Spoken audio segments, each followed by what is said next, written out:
the Atlantic seaboard one fine morning in 1943, an imposing force of American naval air power proceeds to an important rendezvous. This force is the aircraft complement of a new carrier: fighters, dive bombers, torpedo bombers. With the air group commander leading everyone, they are flying out to sea to join the ship which will be their floating home and fighting base. He is one of many carriers which the American people have built since Pearl Harbor to destroy the enemy in his own part of the world, far away. And there now is our...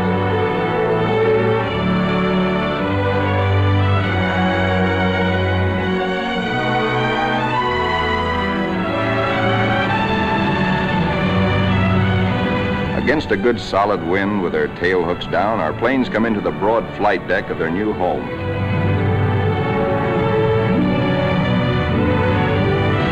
In case the plane's hook fails to catch the arresting gear, there's a series of stout wire barriers. Number one man on the flight deck just now is the LSO, the landing signal officer, always a flyer himself. Like all aviators, he'd much rather be flying. Come on in and sit down. The plane is out of the groove and he waves it off. Come around another time, pilot, and we'll take you aboard.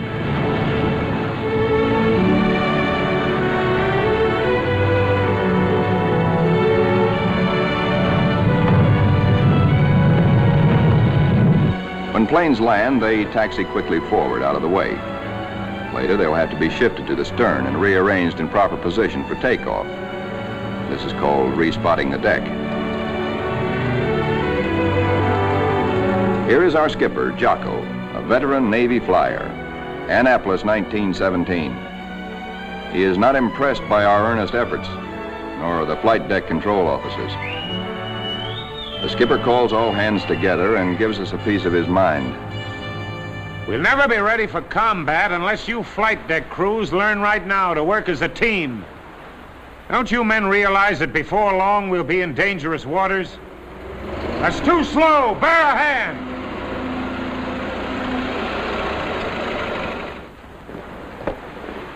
Watch out. Keep that wing clear. Get it over to starboard. Way over to starboard. Come on, get the lead out of your pants. Now this is the way your deck should look when you're ready for action. Our ship, our fighting lady, is enormous, wonderful, and strange to us. From stem to stern, the entire ship is a honeycomb of watertight and flame-proof compartments. Far below the waterline are engine rooms, fire rooms, fuel tanks, magazines packed with enough assorted high explosive to blow us all to kingdom come. In our multitude of new tasks and duties as a team, we're very green, but curiosity and comradeship and the instinct of self-preservation are great teachers.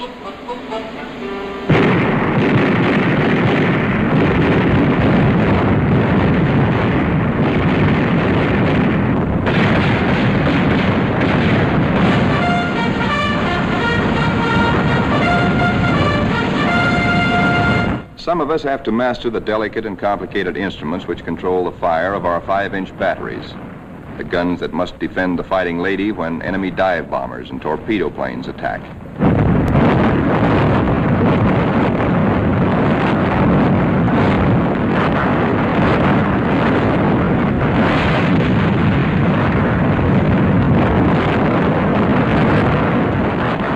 Then one day, out of nowhere, comes a fast fleet tanker, and we're refueled at sea.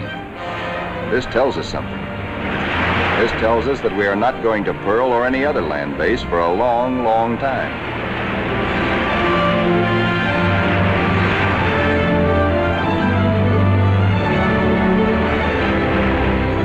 Besides our skipper, we have an admiral aboard, a sea dog who's been a naval flyer for nearly 20 years. Until now, only these officers have known where we are to go. But now Jocko, our captain, confers with the air group commander and reveals the plan. The fighting lady has been ordered to make a strike.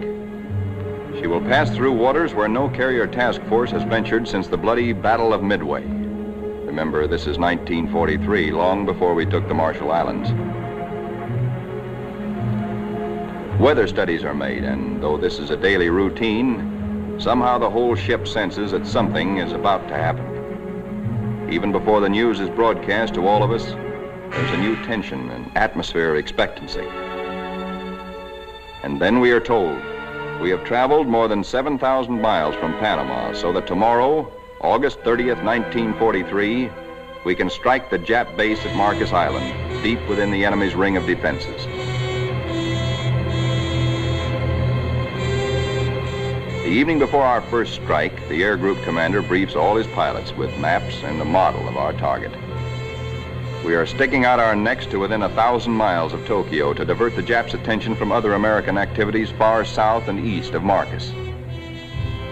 Those of us who have never before been in battle, that's most of us, ask a lot of questions of those who have seen action. Rear seat gunners, don't break off until you're practically on the same course and right astern of the enemy. Then push over fast. Before dark on the eve of battle, our planes are loaded with bombs and gas.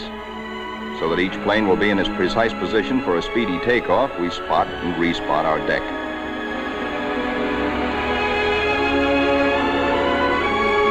Now all is perfect. We will strike at dawn.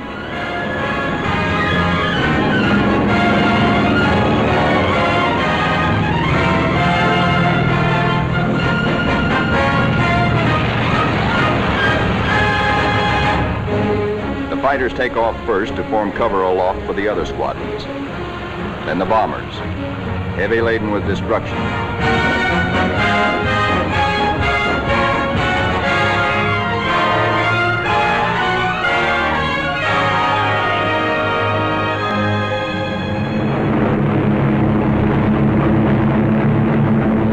As our first fighters race in toward Marcus Island, they stay low, hoping to escape detection by the enemy's radar. Then they climb suddenly and dive in a surprise strafing attack on the enemy's airstrips. These red balls floating up at us so lazily are anti-aircraft fire. There is 3 times as much of it coming up at us as we can see, because only 1 shell in 3 is a tracer. What look like fiery pollywogs are tracers from our own wing guns. The ack-ack is much heavier than expected, but through it we go to knock out enemy bombers on the ground. All through these battle pictures, realize that we are looking straight down our own gun barrels. These pictures are taken automatically by the same mechanism that operates the guns. Pictures even shake with the gun's recoil. Our eye is now the very eye of our fighting airplane.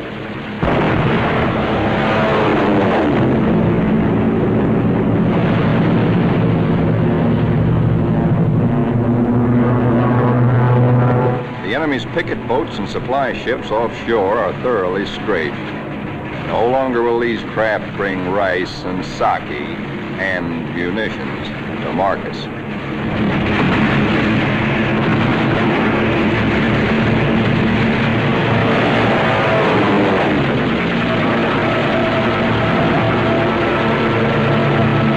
Flying higher, see the island beginning to burn. A moment ago, it looked like a little jade trinket in a cobalt sea.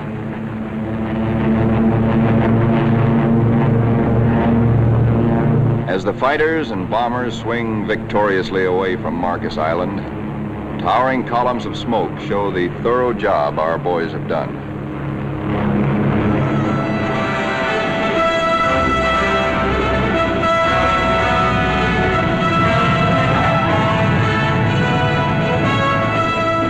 As our planes come aboard, there begins an operation almost as exciting as the attack itself.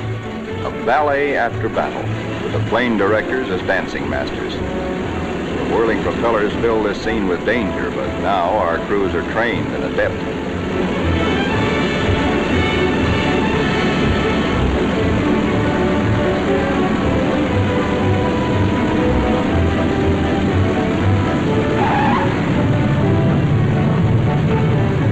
The landing signal officer performs an eloquent adagio on the fighting lady's stern. warning to the rest of the cast to stay off stage until a limping member can be led out of the way.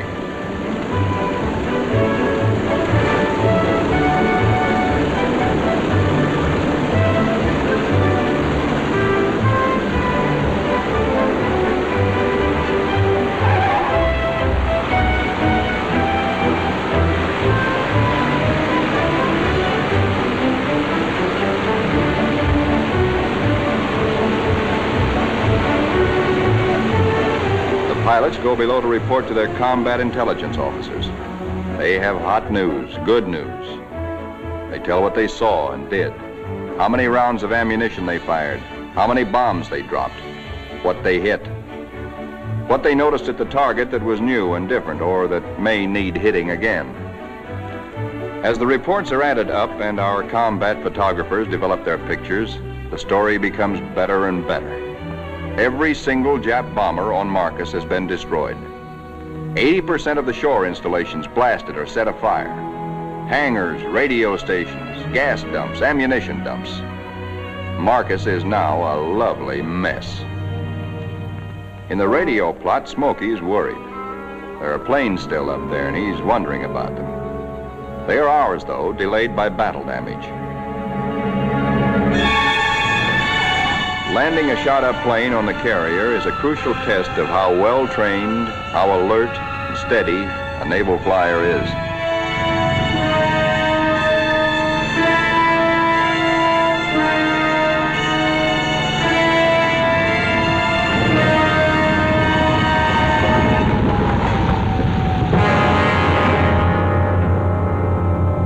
The Fighting Lady now has met her enemy. In the wardroom, the pilots who this morning felt new and nervous now talk like veterans. We have been baptized by fire and have survived nicely. We of the Fighting Lady are growing up.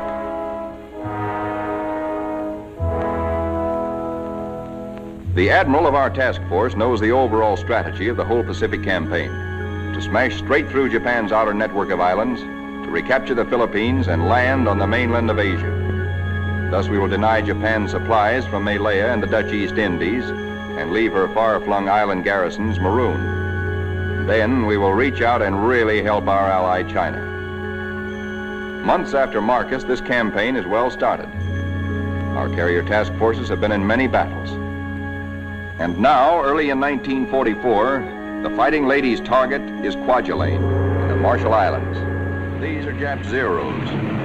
Fighter screen being pierced by our planes and planes from 8 other carriers, preparatory to strafing Kwajalein and bombing it apart.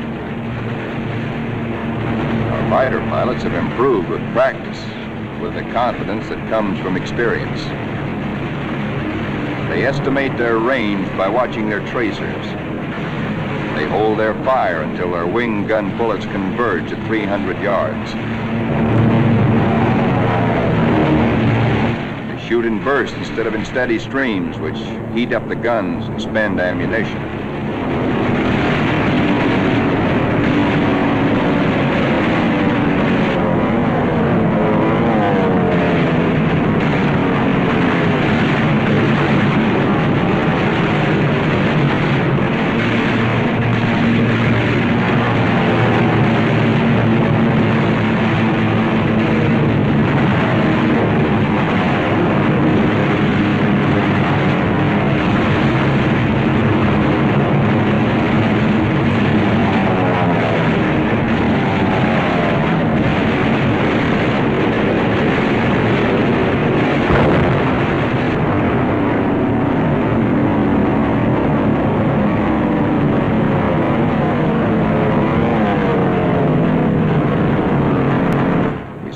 Kwajalein burning very satisfactorily.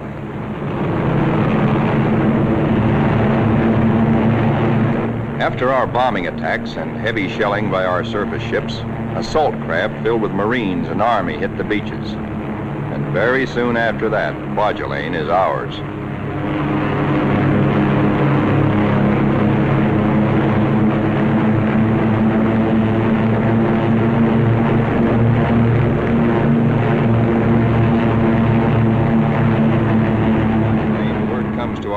That a truck Japan's huge and secret naval fortress 1,400 miles to the west, there apparently are some heavy units of the Japanese battle fleet.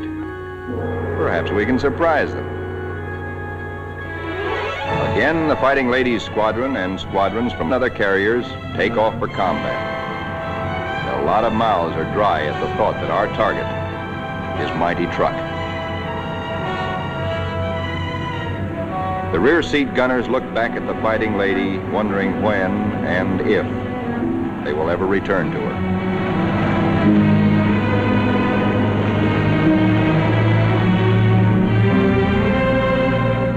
All that we know about truck, we know from a few photographs taken by some nervy Marines on reconnaissance just 18 days ago. We hear that it is a complex of heavily fortified islands surrounded by airstrips, with naval anchorages at certain spots among the islands. For the next 2 days, more than 1,000 of our carrier-based planes are going to sweep in on truck in relays. The planes appear to float gently off our bow. Actually, their airspeed is a good 70 knots. Diving in on truck, we again turn on our guns and their synchronized cameras. Truck's defenders are aloft and we smack them hard.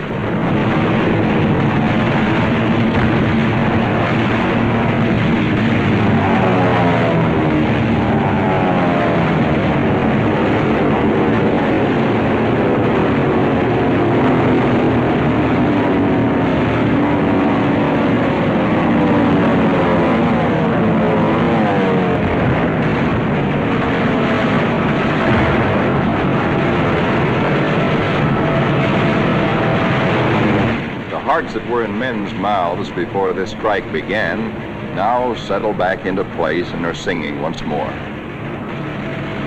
There's something really grand, something historic about diving in here on this place which Japan has been building and guarding jealously from all but Japanese eyes for 20 years. We dive right in low and take a good look at fighter strips, bomber bases, and seaplane ramps.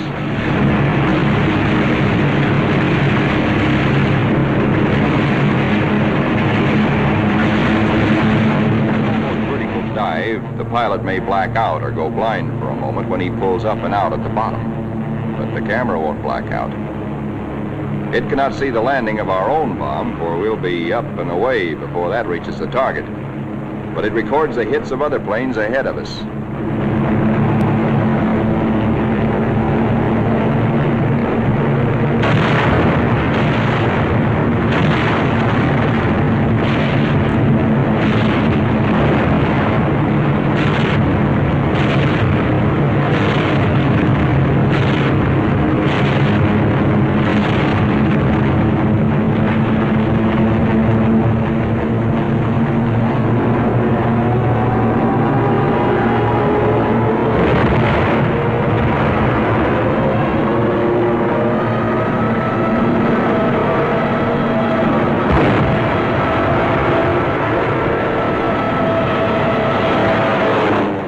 To find the Jap fleet here, but most of it's gone. Some lingering ships, including some of their fast fleet tankers, we find hiding in sheltered coves. The vessels which we are now strafing are other fleet auxiliaries, Wright's boats, transports, and ammunition ships.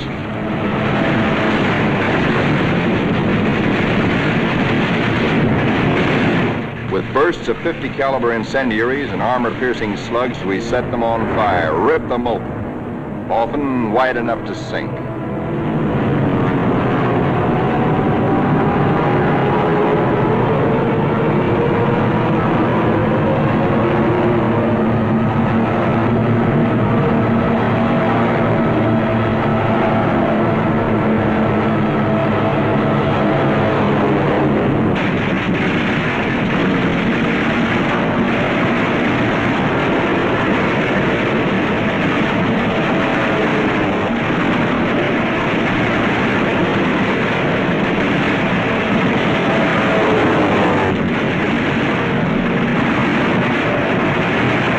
Strafing ships filled with TNT is not very healthy for pilots who dive too low. but it's hard to tell who's carrying what until the big bang comes.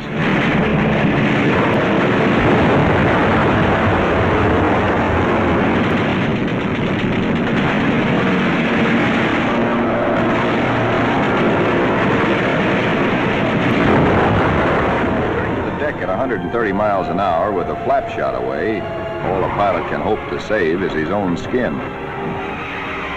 Here comes our new air group commander. He's had a bit of trouble. His windshield is blotted with blood and he has to feel his way aboard. Strafing at low altitude, he took a 40-millimeter anti-aircraft burst right in the face. More than 200 wounds and his plane a sieve. But he'll live to fly again. Some planes will not return, but others come back and land somehow, anyhow. Considering the toughness of truck, our losses are astonishingly light. No time is lost getting casualties below.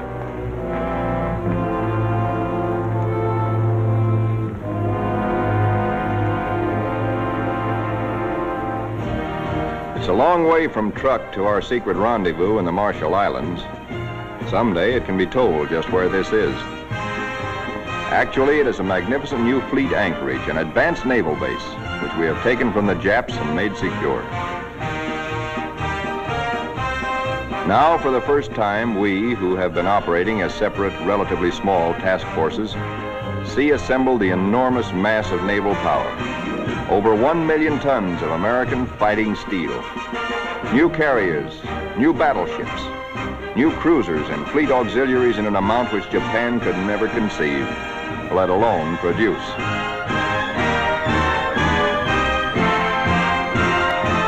The skipper, Dixie, is an old hell-diving Navy pilot. In their battle caps, he and Admiral Mitcher look like big league baseball managers. Northwest we steam, and never before in history has an ocean borne such a weight of naval power. Not a Jutland, not a Japan's proud boast, Tsushima, was there anywhere near the force with which we now assert that this is our ocean. This is our air. And we're seeking the Japanese battle fleet to prove it.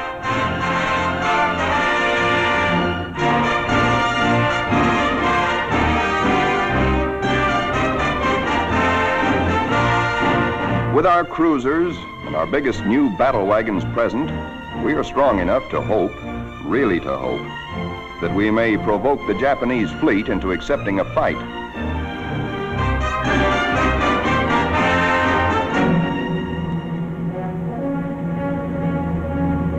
We're joined by plotting Coast Guard and Navy transports. The Marines again. So another amphibious assault is cooking.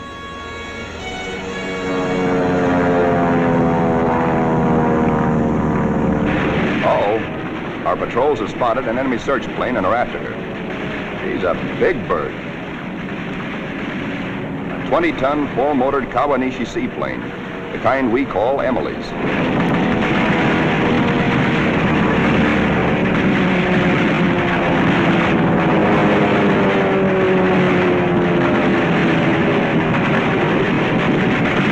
Miss Emily's a tough old girl. Right now, she's screaming for help and telling Tokyo by radio where we are. Hellcats are closing in on it.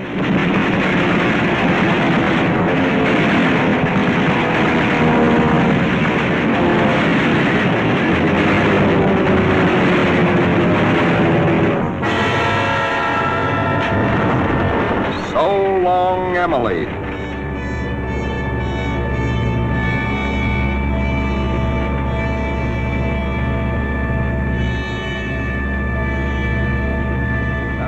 He knows where we are, and we know he knows.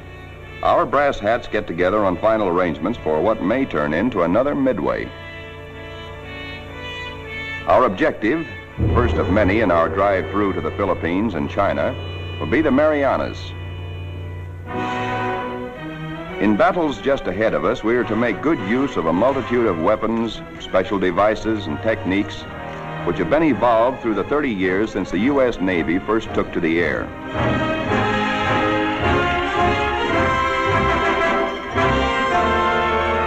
Not only did our naval flyers create the aircraft carrier itself, but it was they who devised the torpedo plane and invented and perfected dive bombing.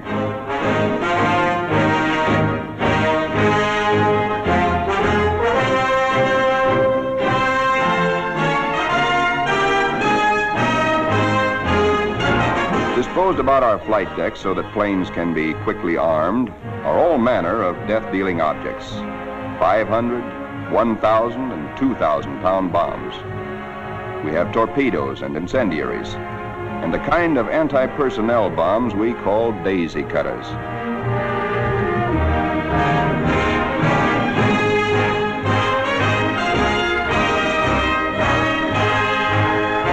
Some of our bombs are armor-piercing, some for fragmentation. Others have delayed action fuses to prolong the effect of our bombardment for hours after we have delivered it. Here are the new rockets, which pack the same wallop as a 3-inch shell. They weigh little, and because there isn't much recoil, they can be fired from planes. We are being attacked.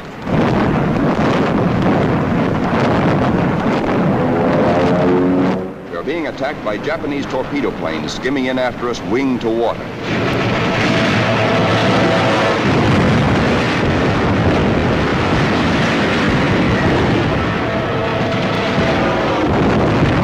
All they want is one hit on our flight deck. We have nearly 90 planes fueled and loaded with bombs, ready for the takeoff.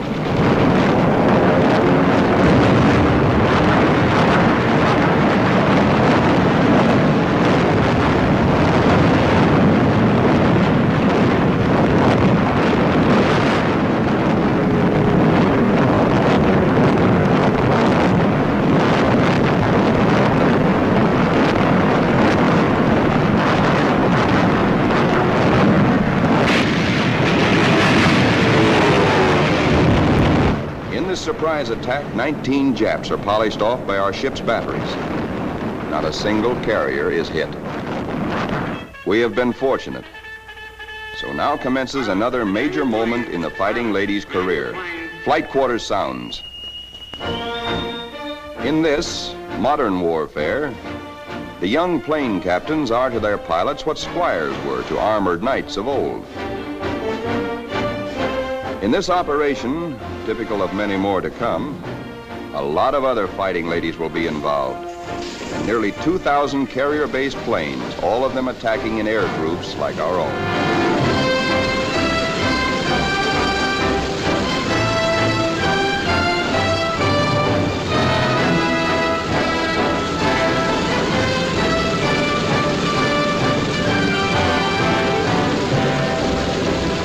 From now on, we tighten our belts and steady our hands as our Navy makes progressively bigger attacks nearer and nearer the heart of Japan.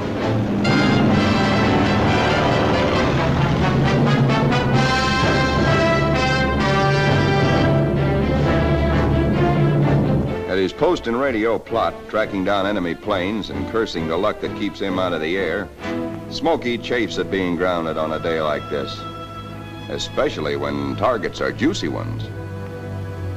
All the Jap air bases and military installations in the Marianas, and a special prize package, Guam, the island which we did not fortify, but the Japs did.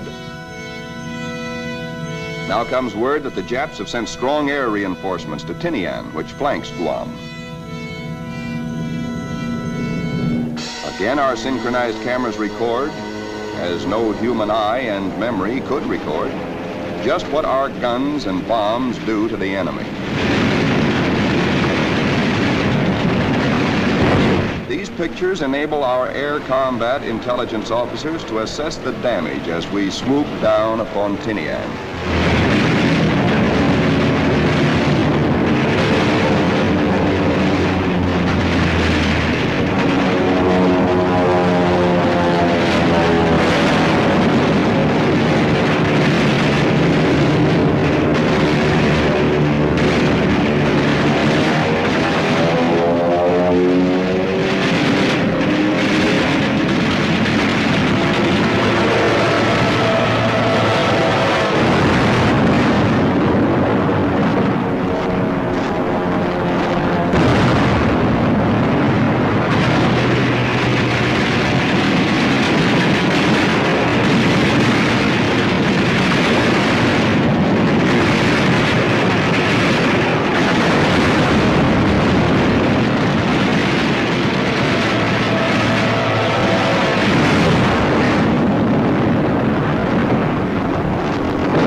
return for more fuel and ammunition, the surface vessels take over. A prodigious naval barrage to prepare the beaches our assault forces are going to hit. Not only our newest, but some of our oldest and proudest battleships are here. The Colorado, the Tennessee, and the USS Pennsylvania, flagship of World War I.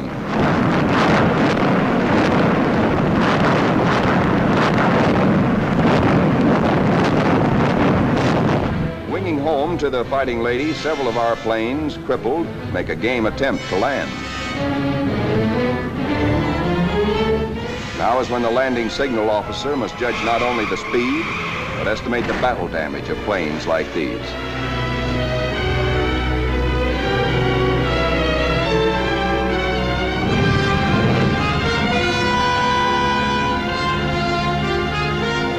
And flight deck emergency crews, firefighters, rescue details, and medical corpsmen exhibit almost incredible courage.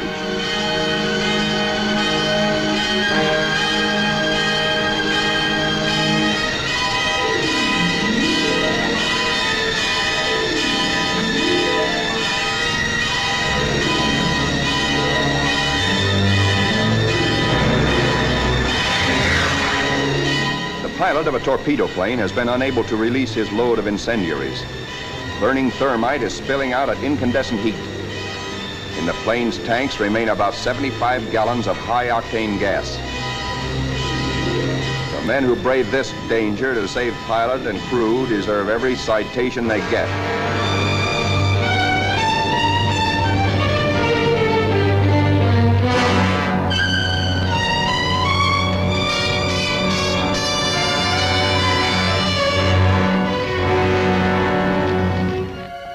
In the ready rooms, intelligence officers question battle-weary pilots. What did you see?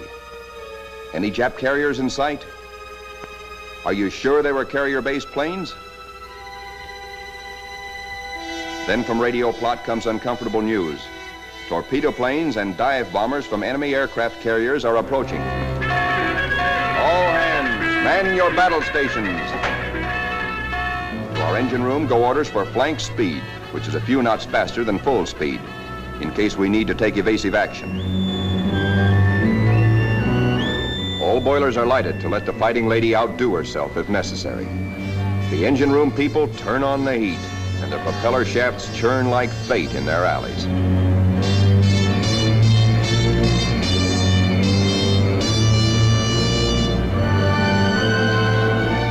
The Fighting Lady leaps through the sea on her guard.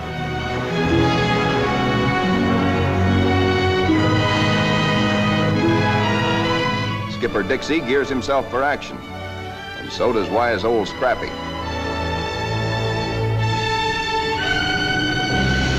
And now, here they come.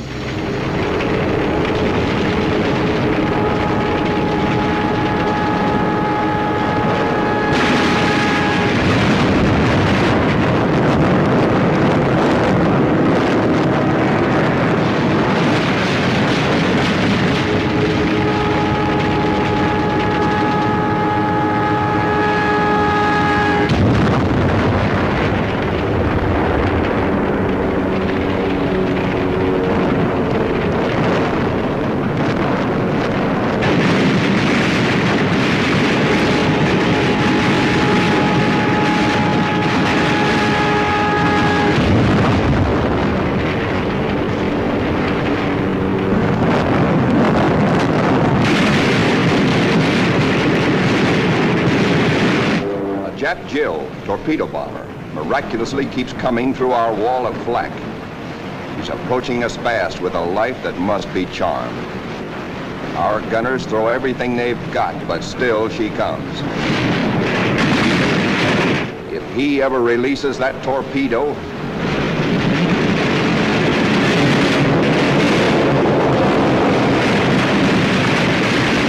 she missed us. Either the pilot was already dead or his release gear jammed. Smokey, the pride of Arkansas, hears about that one. He almost takes off. Now our reconnaissance has spotted the Japanese task forces.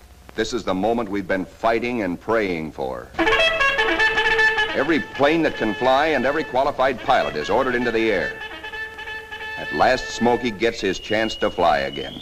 Pilots, man your planes. Pilots, man your planes.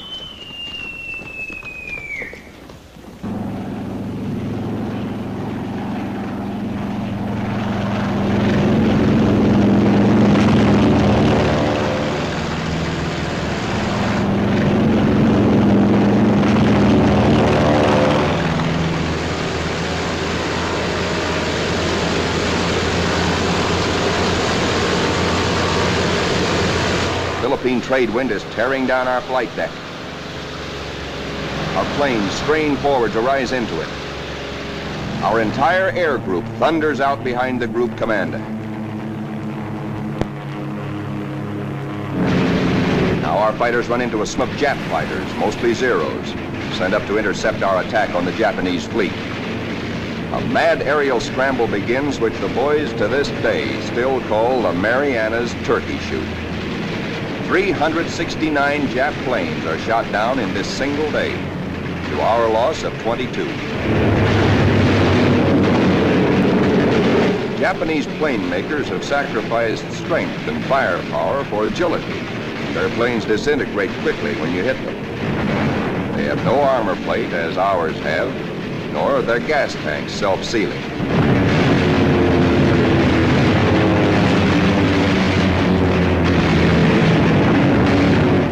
Little monkeys are fancy flyers. They think aerobatics can win dogfights, whereas we believe in smooth flying and careful shooting.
Through a late afternoon haze from high altitude, our air combat group sights the Imperial Japanese battle fleet.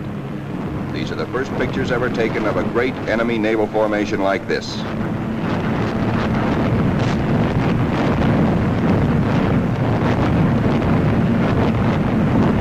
There it is, that Imperial fleet, crawling around below us in violent evasive action.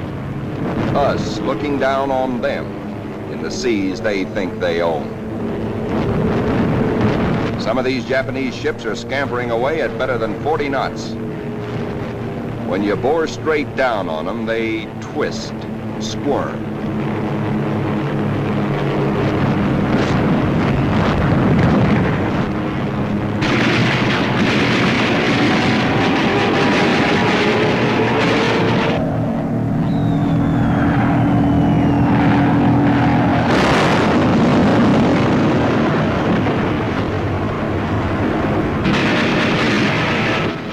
A big destroyer at the bow, hoping to shoot out his bridge, and he shoots back plenty.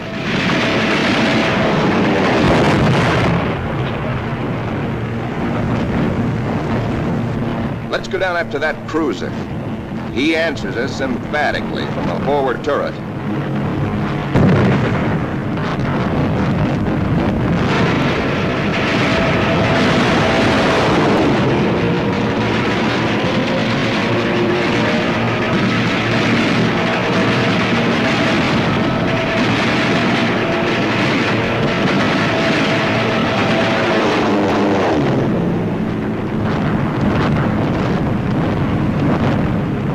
Now a 25,000-ton Jap carrier of the Hayataka class is going to get it. Watch 5 o'clock in the camera, the lower right-hand corner of the screen.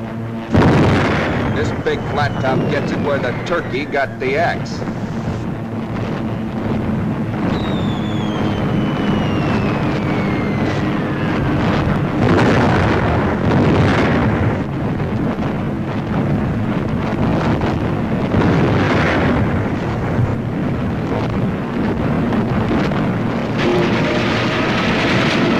Touch off some of these babies. Just watch this one. And now we come home from the Battle of the Philippine Sea. 17 Jap warships have been sunk or severely damaged. Several of our returning planes have been badly shot up. A dive bomber comes in out of gas. He pulls off to starboard, but noses over because his wheels are down.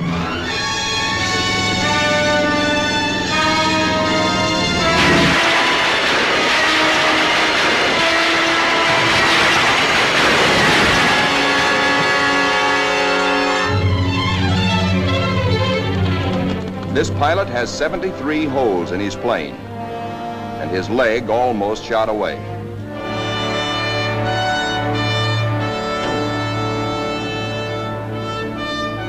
To clear the deck for other planes, number 30, badly damaged, is jettisoned, given the deep 6.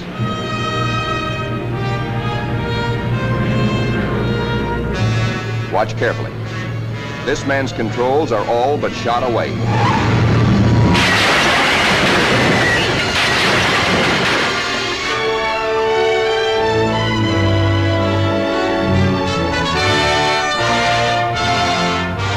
Steps out of it, smiling.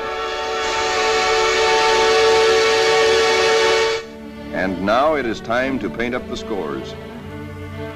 On this fine morning, just a year after being commissioned, the Fighting Lady is beginning to look like a stamp album. She has done her share, amassing Task Force 58's grand total of 757 Jap aircraft destroyed in a 2-week turkey shoot.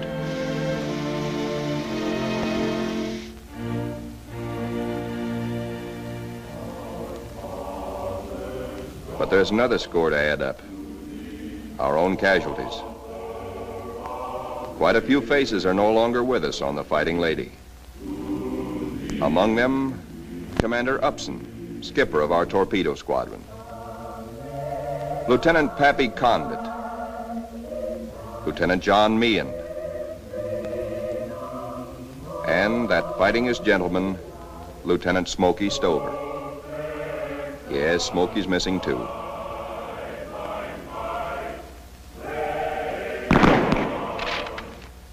Salute them under their country's flag. For they were brave. They were gallant. Others will come forward to take their places. For the battles we have fought on the seas and in the sky are only the beginning.